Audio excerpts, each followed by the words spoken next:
Good morning. Today is Friday, September 25th, 2020. I must admit to a spiritual problem that I am having as we approach Yom Kippur, and I share this with you as much to help myself as to hopefully help you. Last year, Yom Kippur, I thought I prayed with sincerity. I recognize my prayers are far from what they should be, but I did pray for this past year. And like everyone else, I said the prayers, the words in the famous prayer, Avinu Malkeinu. Avinu Malkeinu, our Father, our King, Mana Magefa Minachalasenu. Prevent a Magefa, prevent a plague, a pandemic from affecting the world. I prayed for this. Now, obviously, last Yom Kippur, that line did not have the intensity of some of the other lines that actually reflect things within my life, like healing people that are sick, protecting people from harm.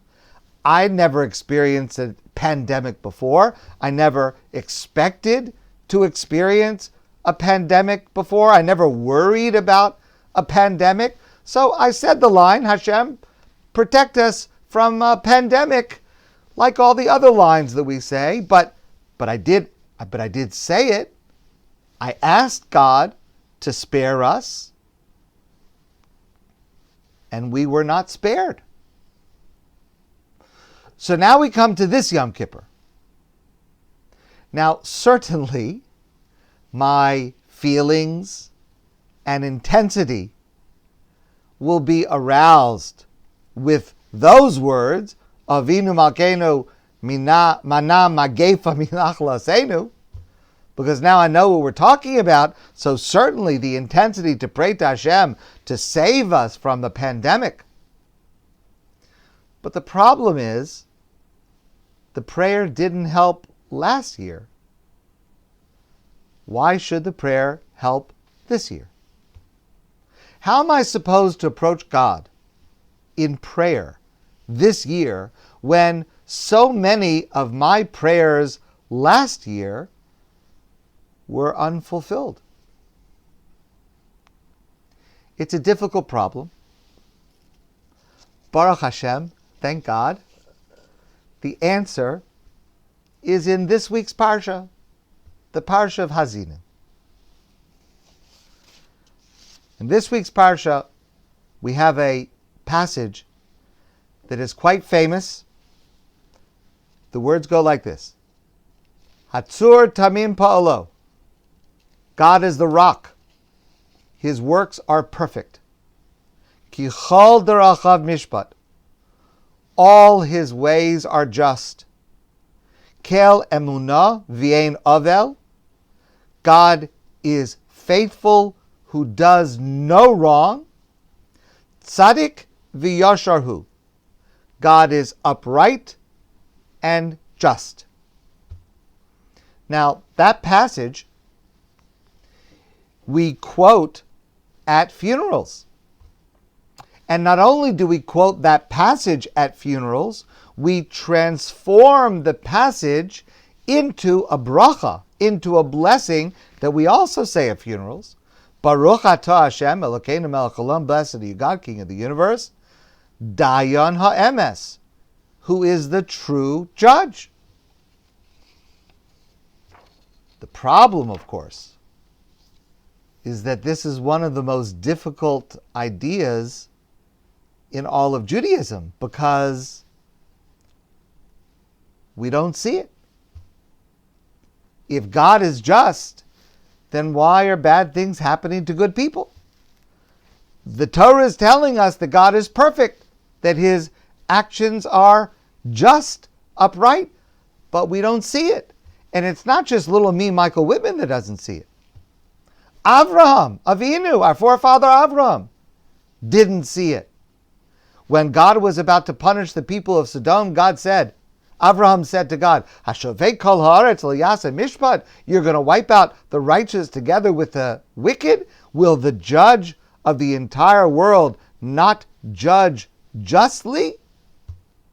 Avraham also didn't see God's justice. Moshe didn't see it. The prophet Yirmiyahu didn't see it. We don't see it, so how does this line make sense? A number of scholars have pointed out that the real meaning of the bracha Dayan Ha'emes is not just that God is the true judge, but it rather means that God is the judge of truth. In other words, only God can determine how truth will be revealed.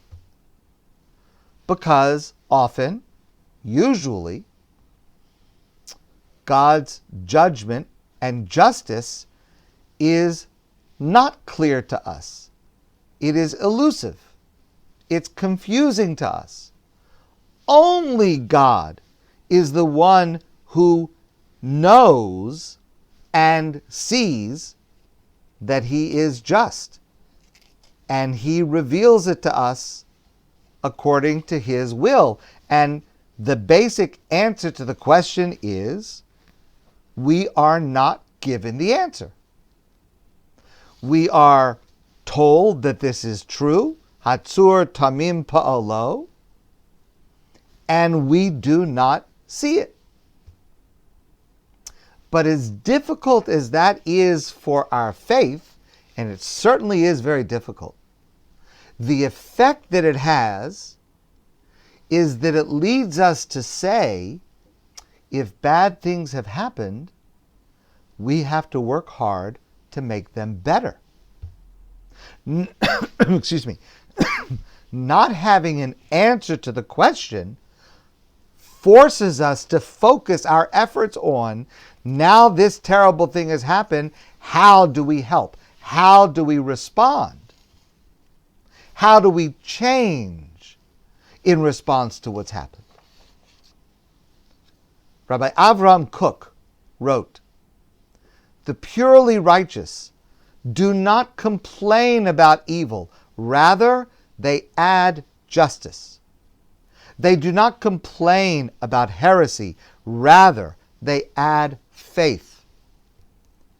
They do not complain about ignorance, rather they add wisdom." And that is the way we approach prayer on Yom Kippur. And that approach is suggested in the prayer that we add every day during this season. Tehillim, Psalm 27, L'David Hashem Ori V'ishi. Our custom is to say it every morning and every evening during the season. And the last line of that psalm, Kaveil Hashem, have trust in God, Chazak v'yametz libecha, be strong and let your heart be brave, v'kaveil Hashem, and have trust in God. Why is the phrase repeated? Kaveil Hashem, have trust in God.